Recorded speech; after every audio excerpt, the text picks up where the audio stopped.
Assalamualaikum warahmatullahi wabarakatuh. Aku Zafran Akdan Azizah. Aku dari kelas 2. Aku akan menceritakan kisah Nabi Muhammad SAW. Peristiwa sebelum kelahiran Nabi Muhammad SAW.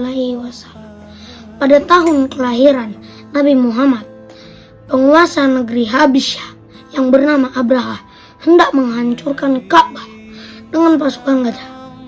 Namun, pasukan gajah hendak merobohkan Ka'bah. Allah mengirim burung ababil yang membawa batu panas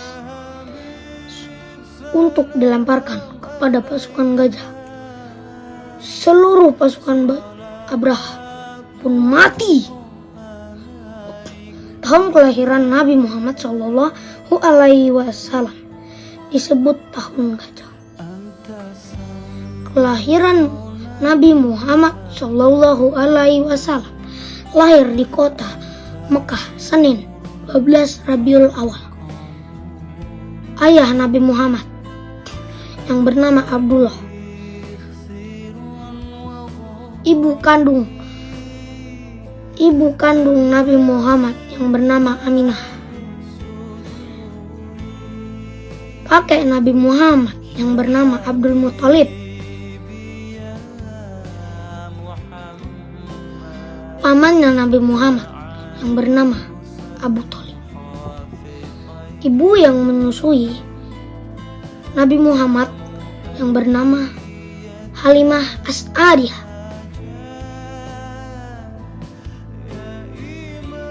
Masa kecil Nabi Muhammad SAW. Nabi Muhammad lahir dalam keadaan yatim.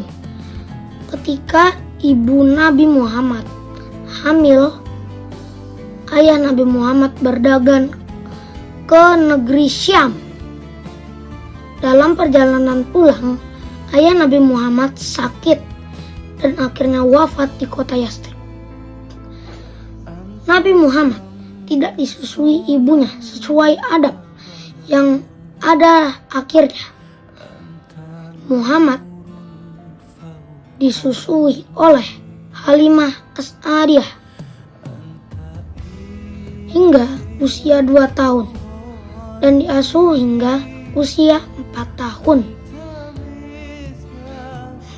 Setelah Nabi Muhammad berusia 4 tahun, Nabi Muhammad diserahkan kembali kepada ibunya.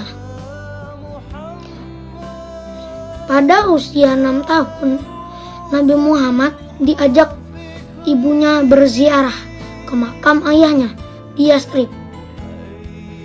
Dalam perjalanan pulang ke kota Mekah, ibunya sakit dan akhirnya wafat. Ibu Nabi Muhammad dimakamkan di Abwa. Sepeninggal ibunya Nabi Muhammad, diasuh kakeknya. Ketika Nabi Muhammad hampir berusia 8 tahun, kakeknya wafat. Kemudian Nabi Muhammad pun diasuh oleh pamannya yang bernama Abu Thalib. Masa pertumbuhan Nabi Muhammad SAW. Nabi Muhammad tumbuh menjadi anak yang soleh, sopan, dan bersikap dan jujur dalam berbicara. Kita harus meneladani perilaku Nabi Muhammad SAW. Sidik artinya jujur, amanah artinya dapat dipercaya, tabligh artinya menyampaikan, fatanah artinya cerdas. Karena kejujuran Nabi Muhammad